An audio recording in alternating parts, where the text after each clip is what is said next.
Sicilia terra di accoglienza, un tema d'attualità raccontato nel suo libro. Sì, la nostra Sicilia è da sempre una terra di accoglienza e questo termine di paragone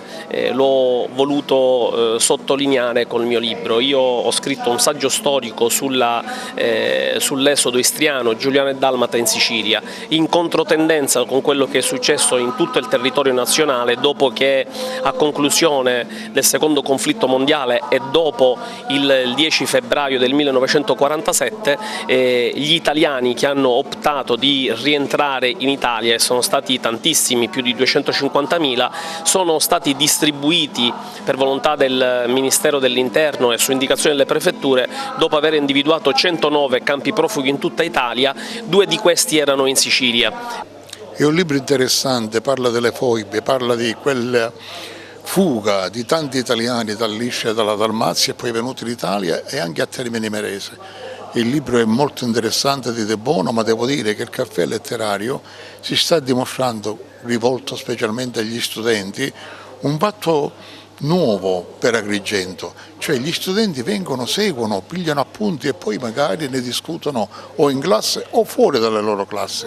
e questo è un grande merito della Questura di Agrigento. Lei ha voluto aprire le porte anche ai giovani studenti. Sicuramente, l'iniziativa del caffè letterario, che è arrivata alla 3ª edizione quest'anno e si è svolta fino ad ora d'estate, quindi in coincidenza con l'apertura del Lido appunto per la stagione balneare, e ha avuto un buon successo, il che ci ha indotto a prevedere questa edizione primaverile, appunto.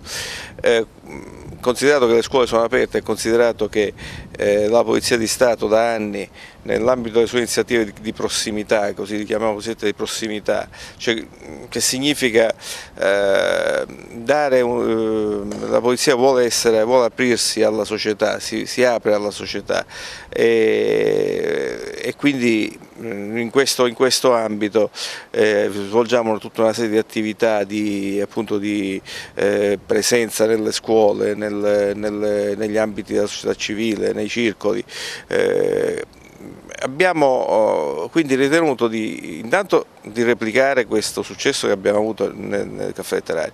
e siccome siamo in periodo scolastico abbiamo pensato di farlo di mattina e coinvolgere le scuole. E anche qui abbiamo avuto dei risultati positivi. Già siamo oggi alla 2ª giornata, ma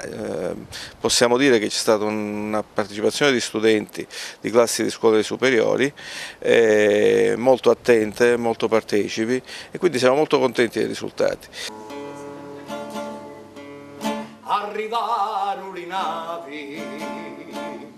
tanti navi in Palermo, i pirati sbarcarono sulle facce d'inferno, n'ha rubato